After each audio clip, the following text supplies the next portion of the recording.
নমস্কার, আমি সুবিনয়।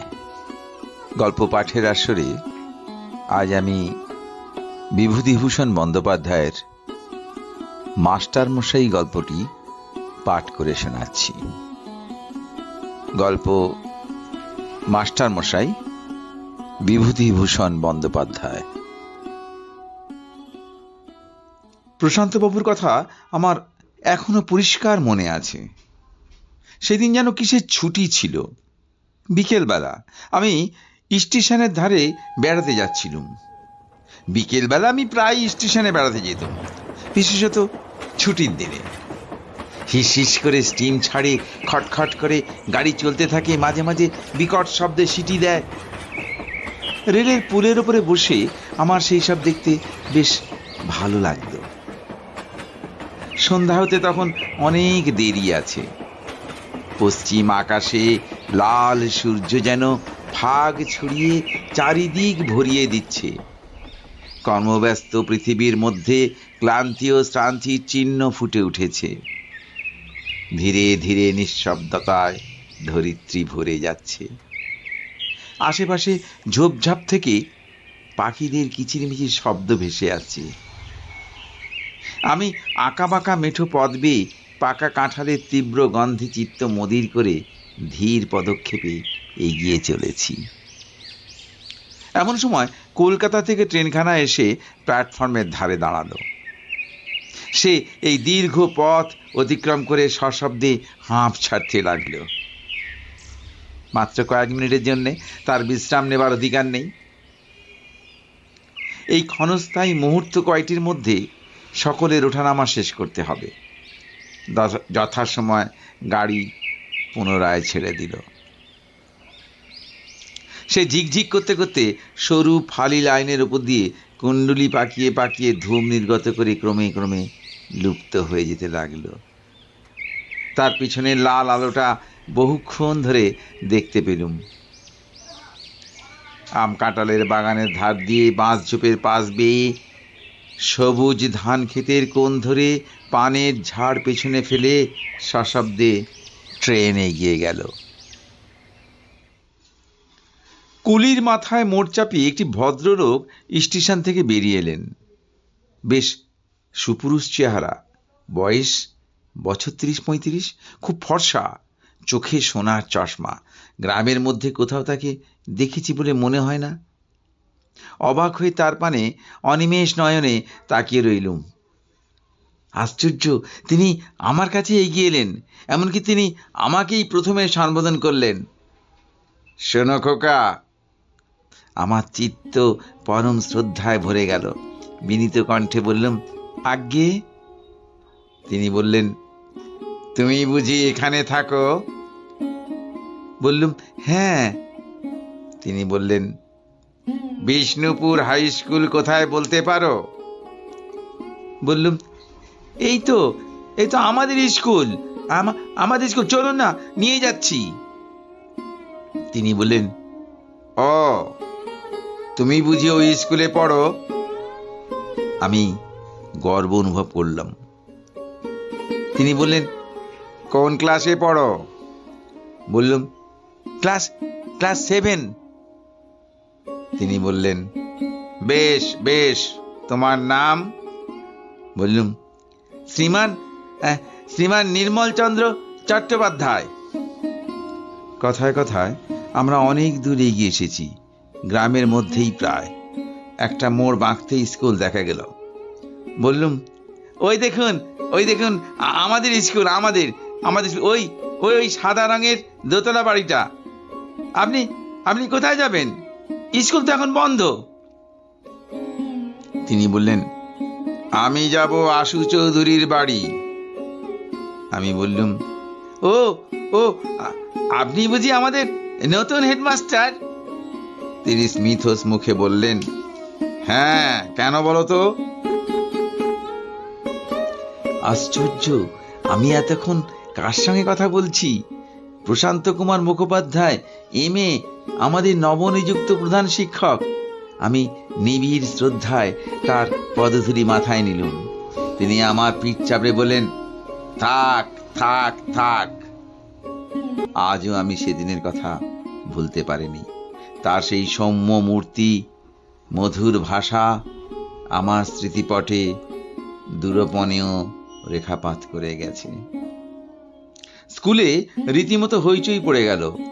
আগেকার বুড়ো হেডমাস্টারের পরিবর্তে প্রশান্তবাবুকে পেয়ে অনেকে স্বস্তি বোধ করলো। উঁচু ক্লাসের বড় বড় ছেলেরা তো হেসেই ফু করে উড়িয়ে দিল, বললে, আরে ছ্যা, ও আবার হেডমাস্টারই করবে, ডিসিপ্লিন কাকে বলে তাই হয়তো জানে না, অতটুকু হেডমাস্টারকে কে বা মানবে? কি বলিস বক্কেশ্বর? বক্কেশ্বর তুড়ি দিয়ে বলল, হ্যাঁ রে, এমন অবনীবাবুকে ঘোল করে দিলাম, আর আবার প্রশান্ত মুখুজ্জি মাত্র 2 দিন, তারপর দেখে নিস বাতাধনকে বুঝিয়ে দেব আমরা হচ্ছি স্কুলের লিডার। নে নে ভোলানাথ, একটা গান ধরত। সঙ্গীতজ্ঞ ভোলানাথ বলল, স্কুলে বসে গান? বক্কেশ্বর বলল, আরে গার্ধব, টিফিনের সময় গাইবি তো, তাতে কি হয়েছে? নে নে সেই গানটা আরম্ভ কর, সেই ওই বুলি কারে ভুলিতে নারী। অগত্যা ভোলানাথ গলা ছেড়ে গান ধরল। গায়ক ভোলানাথের স্কুলে বেশ নাম আছে। আমি জানলার ফাঁক দিয়ে দেখছিলাম। সেখানে ঢুকবার হুকুম নেই, কারণ সে হচ্ছে বড়দের আসর। গান বেশ তালে তালে চলতে লাগলো।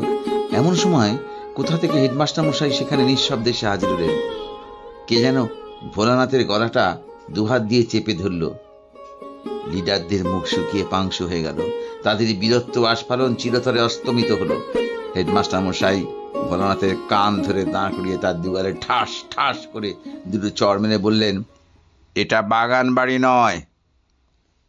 তারপর অন্যান্য শ্রোতাদের এক এক চড় মেরে তিনি যেমন নিঃশব্দে এসেছিলেন তেমন নিঃশব্দে সেখান থেকে প্রস্থান করলেন। লিডারদের রক্ত তখন গরম হয়ে গেছে। কেউ বলল, সেক্রেটারির কাছে অ্যাপ্লিকেশন করব। কেউ করব। কেউ বলল, মজা দেখবো, মজা দেখাবো। কিন্তু কারুর মজা দেখাতেই কিংবা অ্যাপ্লিকেশন করতে সাহস হলো না। পরন্তু সকলে এক বাক্যে স্বীকার করল যে হেডমাস্টার মশাই ভারী রাশভারী এবং কড়া মেজাজের লোক। বাস্তবিক স্কুলের সকলেই তাকে রীতিমতো সমীহ করে চলত। অল্প দিনের মধ্যেই গ্রামময় তার সুনাম লুটে গেল আদর্শ শিক্ষক হিসেবে। তাকে সকলে ভক্তি শ্রদ্ধা করতে লাগলো। তিনি ছিলেন ছাত্রদের সাহায্যের জন্য সর্বদা প্রস্তুত। যে যখন যা প্রশ্ন করত তিনি তখনই তার উত্তর দিতেন। ছেলেদের মঙ্গলের জন্য তিনি সবসময় উন্মুখ ছিলেন। তার মধ্যে কোথাও এতটুকু গর্ব ছিল না। তার মুখ কোনো সময় হাস্যমধুর, কোনো সময় বা গাম্ভীর্যে অটল প্রায়। সে যে কথা আছে না, বজ্রাদপি কঠোরানি মৃদুনি কুসুমাদপি। হেডমাস্টার মশাই ছিলেন ঠিক সেই রকম। ছেলেরা কোনো অন্যায় করলে তিনি তখন কঠোর শাস্তি দিতেন, আবার ছেলেরা কোনো ভালো কাজ করলে তিনি তাদের প্রাণ ঢেলে ভালোবাসতেন।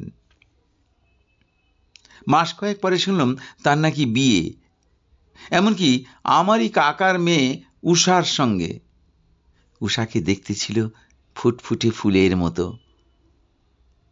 দুজনকে চমৎকার মানাবে। হারান চক্রবর্তী বললেন, অমন অমন সোনার টুকরো মাস্টারকে সংসারী না হলে কি মানায়? আমরা থাকতে এমনি করে ভেসে ভেসে বেড়াবে। মুখুজ্জেমশাই বললেন, কিন্তু বিয়ে যে করতে চাইছে না।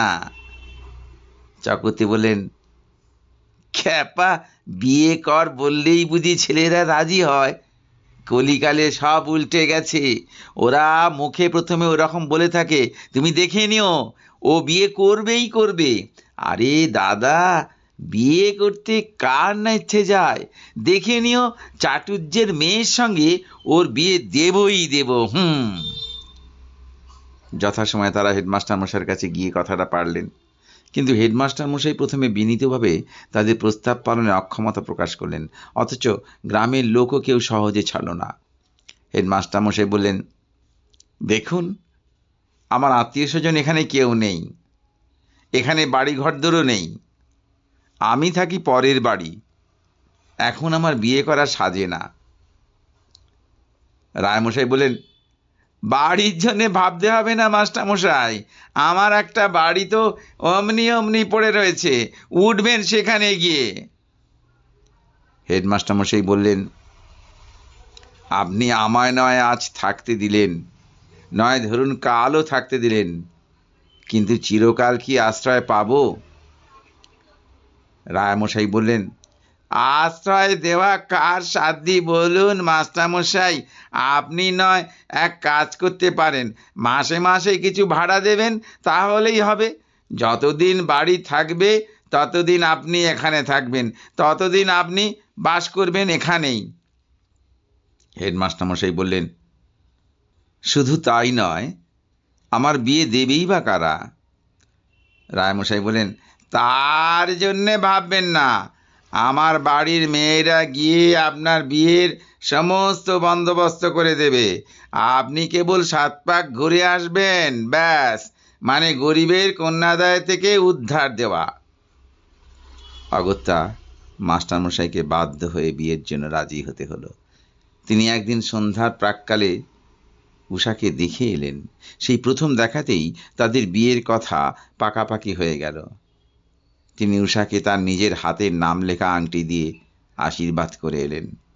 বাড়ির ভেতর থেকে শাঁখ বেজে উঠল, মেয়েরা উলু দিল। হেডমাস্টারমশাই আমাদের ইংরেজি পড়াতেন।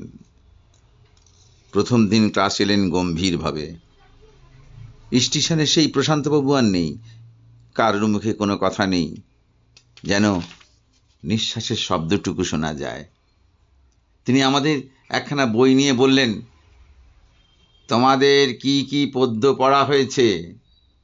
আমি বললাম, we are 7, Lucy grey, the blind বয়। তিনি বললেন, উই আর 7 হয়েছে, কার লেখা বলো দেখি? সকলে সমস্বরে চিৎকার করিল, ওয়ার্ডসওয়ার্থ স্যার, ওয়ার্ডসওয়ার্থ। তিনি বললেন, সকলে নয়, একজন একজন করে উত্তর দাও। ওয়ার্ডসওয়ার্থ সম্বন্ধে তোমরা কে কি জানো? কারুর মুখে কোনো কথা শুনল না। তিনি আমার দিকে আঙুল দিকে বললেন, আচ্ছা তুমি বলো দেখি। আমি বললাম, তিনি তিনি স্যার প্রকৃতিকে ভালোবাসতেন, তার তার বিশ্বাস ছিল যে প্রকৃতির প্রাণ আছে। বেশ বেশ, বলো তো এই জায়গাটার মানে কি? অনেকেই তার কথার মানে করে গেল। তিনি তখন বললেন, কেউ কিছু জানো? কেউ আর উত্তর করতে পারল না। আমি বললাম, ওই ওই মানে আমরা শিখেছি। তিনি মৃদু হাসলেন, বললেন, তোমাদের মানে ঠিকই হয়েছে, ওর আর একটা বিশেষ অর্থ আছে। আমরা সকলে অবাক হয়ে তার পানে তাকিয়ে রইলুম। তখন তিনি আমাদের বললেন, আত্মার অমরত্বের কথা। তোমরা শোনো, আমি বলছি। আমরা মন্ত্রমুগ্ধের মতো শুনে গেলুম। সে ব্যাখ্যা এখনো আমার বেশ মনে আছে। শেষে তিনি বললেন, তোমাদের ক্লাসের ফার্স্ট বয় কে? আমি উঠে দাঁড়ালাম। তিনি বললেন, ও, তোমার সঙ্গেই না সেদিন দেখা হয়েছিল? তোমার নাম নির্মলচন্দ্র চট্টোপাধ্যায় না? বললাম, হ্যাঁ হ্যাঁ স্যার। এরপর তার সঙ্গে আমার পরিচয় খুব গভীর হয়ে উঠল। তিনি প্রায়ই আমার ছুটির পর আপিস ঘরে নিয়ে গিয়ে কত সুন্দর সুন্দর বই পড়তে দিতেন। যে জায়গাটা বুঝতে পারতাম না সেটা কত রকমে কতবার বুঝিয়ে দিতেন। তিনি প্রায় বলতেন, ছাত্রানাং অধ্যায়ানাং তপ। এখন তোমরা শুধু পড়বে। পড়া মানে যে কেবল বইয়ের পড়া তা নয়, পড়া মানে জিজ্ঞাসু চোখ মেলে পৃথিবীর চারদিক গভীরভাবে দেখা। জানো নিউটন কি করে মাধ্যাকর্ষণ শক্তি আবিষ্কার করেছিলেন? কি করে গ্যালভান ইলেকট্রিসিটি আবিষ্কার করেছিলেন? স্নান করতে করতে আর্কিমিডিস হাইড্রোস্ট্যাটিস্টিক্সের কোন সিদ্ধান্তে উপনীত হয়েছিলেন? আমাদের চারপাশে এমন অনেক জিনিস ঘটছে যা আমরা দেখছি শুধু সাদা চোখে, তাই সেই পর্দা সরিয়ে রহস্য উদ্ঘাটন করতে পারছি না। বড় হতে হলে চোখ চাই, সব জিনিস বুঝে দেখবার চোখ। আমরা পরম বিস্ময়ে তার কথা শুনতুম। তিনি বলতেন, দেশ তোমাদের কাছে কিছু চায়, তোমরা দেশের কাছে বলি প্রদত্ত। দেশের মুখ উজ্জ্বল করতে হবে। প্রতিজ্ঞা করো, দেশের মুখ উজ্জ্বল করবে। আমরা আমরা প্রতিজ্ঞা করলুম। যে মাস্টারমশাইয়ের বিয়ে করবার আদৌ প্রবৃত্তি ছিল না, আশীর্বাদের পর তার মধ্যে নতুন উৎসাহ দেখা দিল। অজস্র পয়সা খরচা করে তিনি বিরাট আয়োজন করতে লাগলেন। সারা গ্রামে মহা ধুমধাম পড়ে গেল। আমাদের স্কুল 4 দিনের জন্য বন্ধ রইল। কলকাতা থেকে গায়ে হলুদের আগের দিন জিনিসপত্র কিনে আনা হলো। কনের জন্য 45 টাকা দামের একখানা বেনারসি শাড়ি এলো। বিখ্যাত জুয়েলারের দোকান থেকে গহনা এলো। তারপর দুরান্তর কাঁপিয়ে সানাই বেজে উঠতে লাগলো। গায়ে হলুদ দেখে সকলে তো অবাক হয়ে গেল। গোধূলি লগ্নে বিয়ে। পাশের গ্রামের হেমন্ত হাজরারা মোটর পাঠিয়ে দিয়েছে বর নিয়ে যাওয়া হবে বলে। সারা দিন ধরে ফুল দিয়ে সেই মোটর সাজানো হয়েছে। আমাদের মন আনন্দে ভরে গেছে। আমাদের চণ্ডী মণ্ডপে বসে বসে আমরা তর্ক করছি, বরযাত্রী বড় না কনে যাত্রী বড়। এমন সময় দেখি স্কুলের সেক্রেটারি মশাই একজন বেঁটে মতো কালো ভদ্রলোককে নিয়ে উপস্থিত হলেন। তিনি আমায় বললেন, তোর বাবাকে ডেকে দে দেখি। তার মুখ অত্যন্ত গম্ভীর ও চিন্তাযুক্ত। আমি বাবাকে ডেকে দিলুম। সেক্রেটারি বললেন, শুনে যান গোষ্ঠবাবু, এই ভদ্রলোক কি বলছেন। বাবা বললেন, কি কি?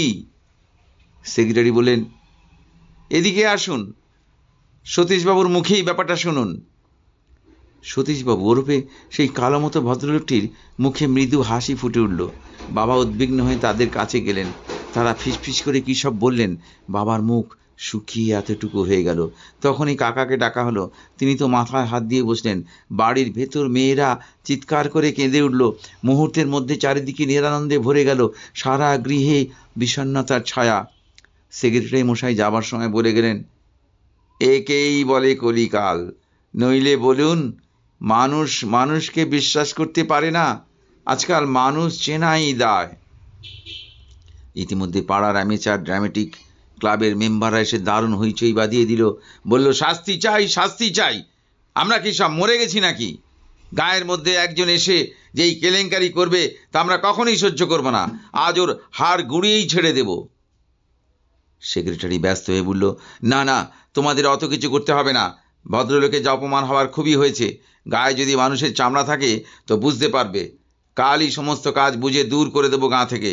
তোমরা এই গরিব ব্রাহ্মণকে কন্যাদায় থেকে রক্ষা করো। তারা সকলে চলে গেলে শুনলুম, হেডমাস্টারকে নিয়েই নাকি এই গণ্ডগোলের সৃষ্টি। তিনি নাকি বিধবার ছেলে। ওই ওই সতীশবাবু হচ্ছেন তার কাকা। আমার কাকা দীর্ঘ নিঃশ্বাস ফেলে বললেন, এসব ভাগ্য, তা নইলে অমন সোনার টুকরো ছেলের কিনা এই এই বিচ্ছিরি দোষ। উষার বহু কষ্টে বিয়ে হলো সেই গোধূলি লগ্নেই এই গাঁয়ের মতি বাণুজ্যের ছেলে কিরণের সঙ্গে। কিরণ তখন 2nd ইয়ারে পড়ে। যাই হোক, বিয়েতে আমি আনন্দ পাইনি একটুও। এমনকি বিয়েতে কখনো এমন বিষণ্ণতার মধ্যে সম্পন্ন হয়েছে বলে আর তো আমি শুনিনি। কোনো প্রকারে 7 পাক ঘুরে মালা বদল করা, তার নিঃশব্দে খাওয়া দাওয়া সাঙ্গ করা হলো সেদিন। পরের দিন সন্ধ্যাবেলা চুপ করে বাড়ি বসে থাকতে আর ভালো লাগছিল না। আস্তে আস্তে স্টেশনের ধারে বেড়াতে গেলাম। সন্ধ্যা হয়েছে, দূরের জিনিস ভালো রকম দেখা যায় না। একটা নারকেল গাছের মাথাটা কাঁপছে, তার পাশ দিয়ে উজ্জ্বল শুকতারাটি দেখা গেল। স্টেশনে ঢং ঢং করে ঘন্টা বেজে উঠল। গাড়ি আসছে। ফ্ল্যাগ ডাউন করে দেওয়া হয়েছে। অন্যদিন হলে হয়তো ছুটে গিয়ে লাইনের ধারে দাঁড়িয়ে ট্রেন দেখতুম। সেটা হয়তো খটাখট খটাখট খটাখট করে চলে যেত। কিন্তু আজ আমার পা যেন উঠতে চাইছে না। ধীরে ধীরে আঁকা বাঁকা পথ বেয়ে চলেছি। এমন সময় দেখি হেডমাস্টার মশাই ঠিক আমার সামনে। তার হাতে একটা সুটকেস, পেছনে চাকরের মাথায় অন্যান্য জিনিসপত্র। তিনি আমার কাছে এলেন, বললেন, এখানে কি করছো নির্মল? বাড়ি যাও, ঠান্ডা লাগবে। তার মুখ দিয়ে আর কোনো কথা বেরোলো না। মনে হলো এবার বুঝি তিনি কেঁদে ফেলবেন। আমি নিঃশব্দে তার পদধূলি নিয়ে মাথায় ঠেকালুম। তিনি আমার পিঠটা বার দুয়েক চাপড়ে সহাস্যে বলেন, বেশ বেশ বেশ। আমি অতি কষ্টে তার মুখের দিকে তাকালুম। তার চোখ চকচক করছে যেন। নিকটেই ট্রেনের শব্দ শোনা গেল। তিনি ক্ষিপ্র পদক্ষেপে প্রস্থান করলেন। যাবার সময় বললেন, বেশিক্ষণ আর এখানে থেকো না, বিশ্রী হাওয়া দিচ্ছে। মাত্র মিনিট দুয়েক ট্রেনখানা থামল। তার মধ্যেই ওঠানামা শেষ হয়ে গেল। আবার সেই দুরন্ত ট্রেন হু হু করে ছুটে চলল। মাথার উপর দিয়ে ডানার ঝটাপটি করতে করতে একটা পেঁচা উড়ে গেল। আমার চোখ দিয়ে টপ টপ করে কয়েক বিন্দু অশ্রু ঝরে পড়ল। নমস্কার, গল্পটা এখানে শেষ হলো।